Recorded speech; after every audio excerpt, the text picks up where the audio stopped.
sebenarnya saya itu ada unek-unek ya.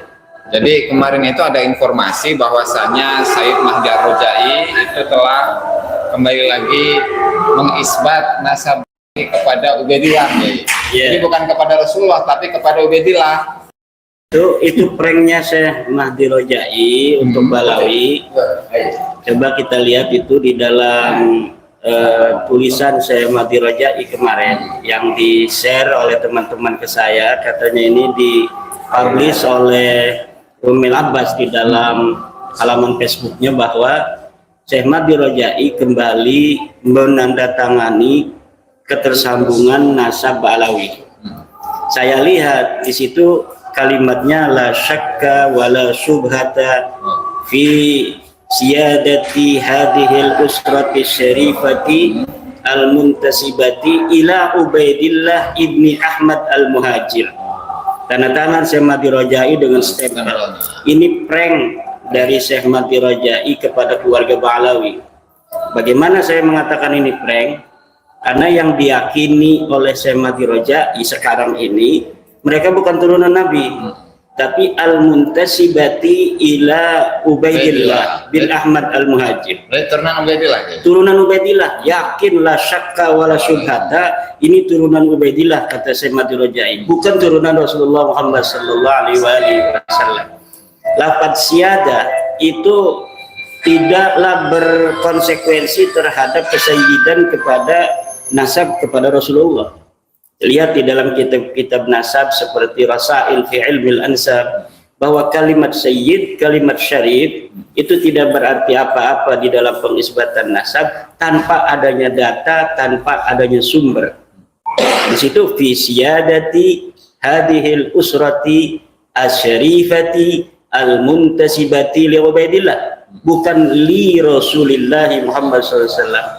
Dan saya meyakini Gus Haji sekarang ini Syekh Mahdi Rojai mungkin ketika sudah saya surati secara terbuka itu tentang bahwa saya ingin berdiskusi dengan beliau tentang nasab Ba'alawi yang pada Ramadan tahun kemarin, bukan tahun ini, Ramadan tahun kemarinnya itu dia telah menyatakan bahwa sah nasabnya Ba'alawi. Itu mungkin setelah itu beliau banyak membaca, beliau banyak mengkaji, beliau banyak lagi meneliti.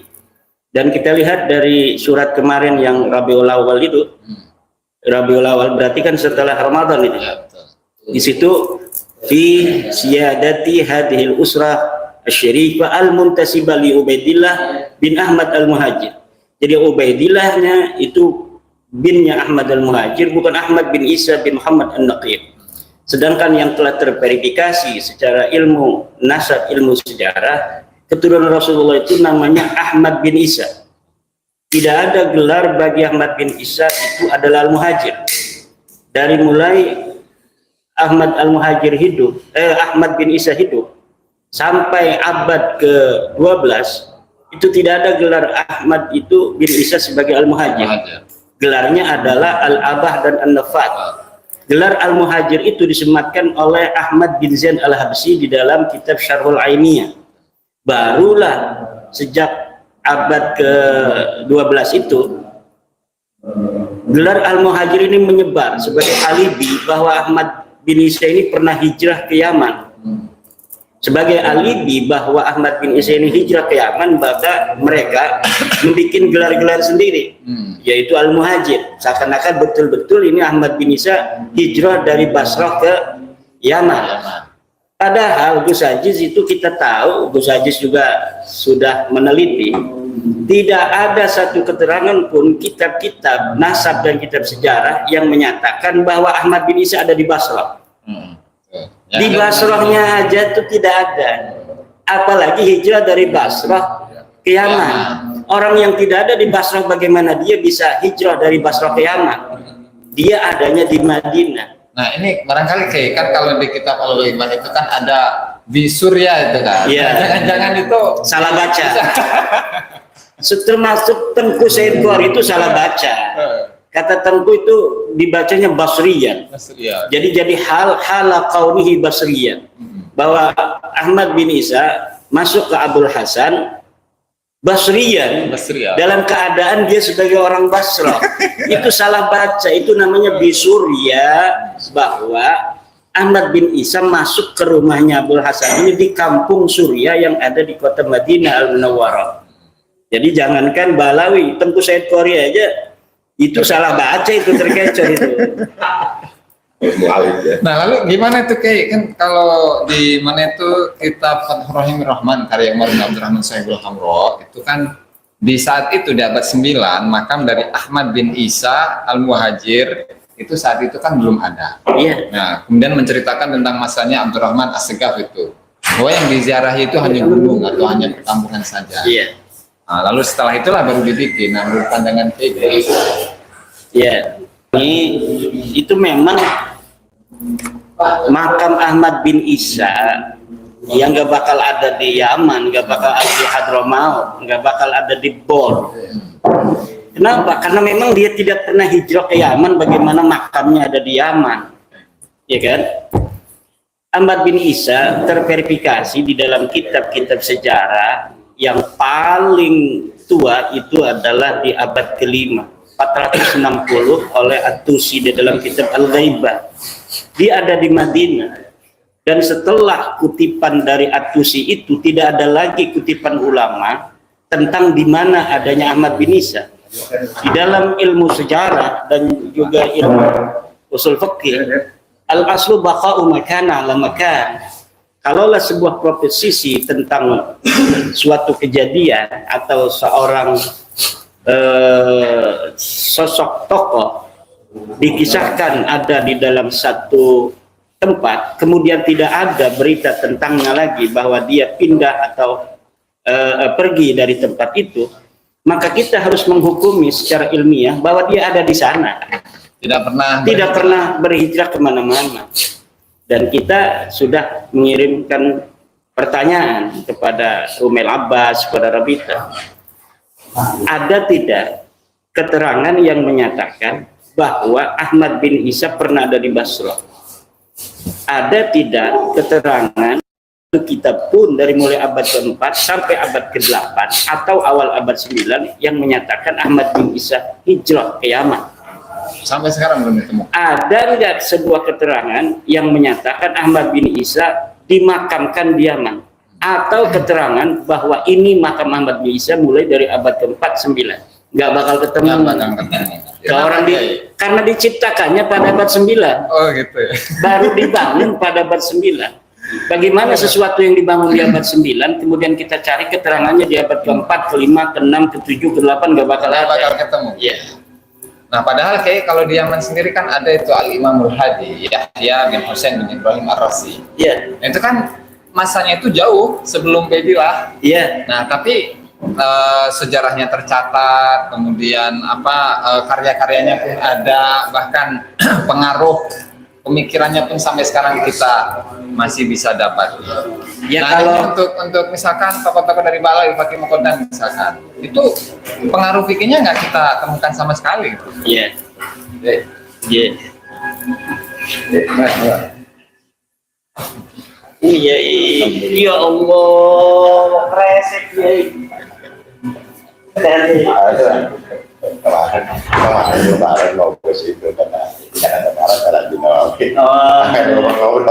Siap ya.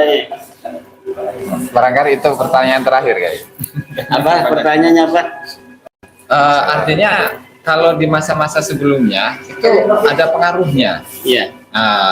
Siapa tadi, Imam Al-Hadi, Yahya bin Husain bin Ibrahim Ar-Razi, itu ada. Keluarga Ar-Ras, kedua keluarga At-Toba yang ada di Yaman itu datang abad ke-3 Hijriah.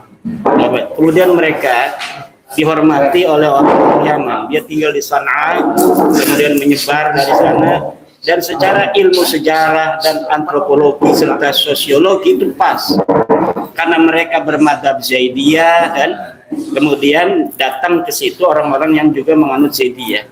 Ini kalau kisah datangnya Ahmad bin Isa ke Hadramaut itu nggak nyambung secara antropologi.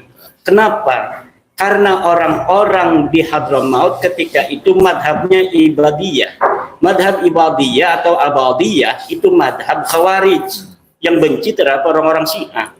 Bagaimana orang yang Syiah Imamiyah yang disebutkan di dalam kitab Umdatul Talib Al-Kubra karya Ibnu Ainabah abad ke-9 bahwa Ahmad bin Isa adalah imamiyul madhab, seorang Syiah Imamiyah. Bagaimana seorang Syiah Imamiyah kemudian dia datang ujuk-ujuk ke markas Khawarij yang ada di Hadramaut ketika itu. Kalau orang-orang Zaidiyah, madhab Hadawiyah, Zaidiyah Hadawiyah datang ke Sana'a, itu tepat karena mereka di situ memang diharapkan datang oleh orang-orang Sana'a. Mereka dikenal sebagai keturunan Nabi Muhammad SAW. Nah, kalau ini nggak masuk akal karena memang Ahmad bin Isa bin Muhammad An-Naqib tidak pernah hijrah ke Yaman, tidak pernah hijrah ke Hadramaut. Tidak ada orang yang bernama Ahmad bin Isa yang pernah datang ke Yaman. Kalau ada orang-orang sekarang mengaku keturunan Ahmad bin Isa dan mengatakan mereka itu Ahmad bin Isanya adalah Ahmad bin Isa bin Muhammad An-Naqib, cucu dari Ali Al-Uraidi, itu jelas tidak dapat dipertanggungjawabkan dan tidak dapat diterima secara ilmiah. Kalaulah dia Ubaidillahnya bin Ahmad Al-Muhajir nggak apa-apa. Seperti Syekh Mahdi Rajai mengatakan bahwa sah Ba'alawi Indonesia ini keturunan Ubaidillah bin Ahmad Al-Muhajir. Ya enggak apa-apa, itu nama Ubaidillah tidak pernah terkonfirmasi di dalam kitab nasab. Nama Ahmad Al-Muhajir juga tidak ada di kitab nasab. Itu nama yang diciptakan sendiri. Ya silakan saja. Ahmad Al-Muhajir punya anak Ubaidillah. Tapi Ahmad bin Isa anaknya cuma 3, Muhammad, Ali, dan Husain. Sebagaimana yang telah disebutkan dalam kitab abad ke-6 579 As-Sajarah Mubarakah karya Imam Al-Bakhr Razi, bahwa anaknya Ahmad bin Isa cuma 3, Muhammad, Ali, dan Husain. La walada lahu ismuhu Ubaidillah. Tapi tadi yang Imam Rojai itu 2 orang berbeda yang dia maksud berarti. Jadi dia mah bilangnya Ahmad. Itu namanya falasi, atau dalam ilmu manteknya mughalatoh itu. Atau safsatoh ya. Safsatoh. Pertanyaan terakhir, Kiai. Ya. Sebenarnya apa sih keuntungan mereka itu atau Ba'alawi itu mengaku sebagai keturunan Nabi? Keuntungannya apa?